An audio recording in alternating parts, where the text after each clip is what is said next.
उन्होंने मुसलमानों के हित में किया। मैं जरा ऐसे सभियों से पूछना चाहता हूं, वोट बैंक के भूखे इन राजनेताओं से कहना चाहता हूं, अगर सच्चे अर्थ से आपके दिल में मुसलमानों के लिए थोड़ी भी हमदर्दी है तो कांग्रेस पार्टी अपने पार्टी के अध्यक्ष मुसलमान को बनाए। क्यों नहीं बनाते भाई? संसद में टिकट देते हैं, 50% मुसलमानों को दो। जीत करके आएंगे तो अपनी बात बताएंगे, लेकिन ये नहीं करना है। कांग्रेस में तो कुछ नहीं देना है। देश के नागरिकों के अधिकारों को छीनना और देना, इनकी नीयत किसी का भी भला करने की कभी नहीं रही, मुसलमानों का भला करने की भी नहीं रही। यही कांग्रेस की अच्छी सच्चाई है। साथियों, वक्फ के नाम पर लाखों हेक्टेयर जमीन पूरे देश में है। इस जमीन, इस प्रॉपर्टी से गरीब का, बेसहारा महिलाओं बच्चों का भला होना चाहिए था। और आज ईमानदारी से उसका उपयोग हुआ होता तो मेरे मुसलमान नौजवानों को साइकिल के पंक्चर बना करके जिंदगी नहीं गुजारनी पड़ती। लेकिन इससे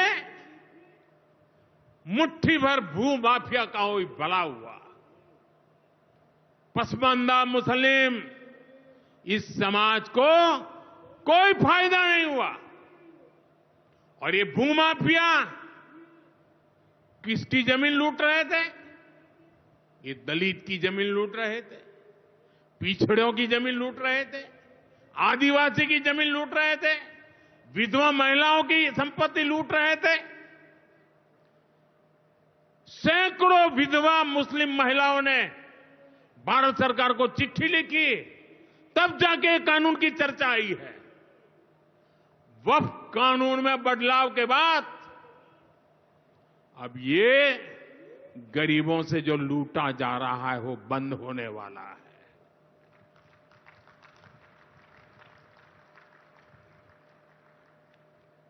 और सबसे बड़ी बात, हमने एक बहुत बड़ा जिम्मेदारीपूर्ण महत्वपूर्ण काम किया है।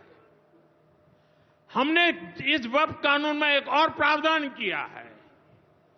अब नए कानून के तहत, वक्फ के कानून के तहत, किसी भी आदिवासी की जमीन को हिंदुस्तान के किसी भी कोने में, आदिवासी की जमीन को, उसके घर को, उसकी संपत्ति को ये वक्फ बोर्ड हाथ भी नहीं लगा पाएगा। ये आदिवासी के हितों की रक्षा करने का, संविधान की मर्यादाओं का पालन करने का हमने बहुत बड़ा काम किया है। नए प्रावधानों से वक्फ की भी पवित्र भावना का सम्मान होगा। मुस्लिम समाज के गरीब और पसमानदा परिवारों, मुस्लिम महिलाओं, खास करके मुस्लिम विधवाओं को, मुस्लिम बच्चों को उनका हक भी मिलेगा और भविष्य में उनका हक सुरक्षित रहेगा। और यही तो बाबा साहब आंबेडकर ने संविधान के स्पिरिट में हमें काम दिया हुआ है।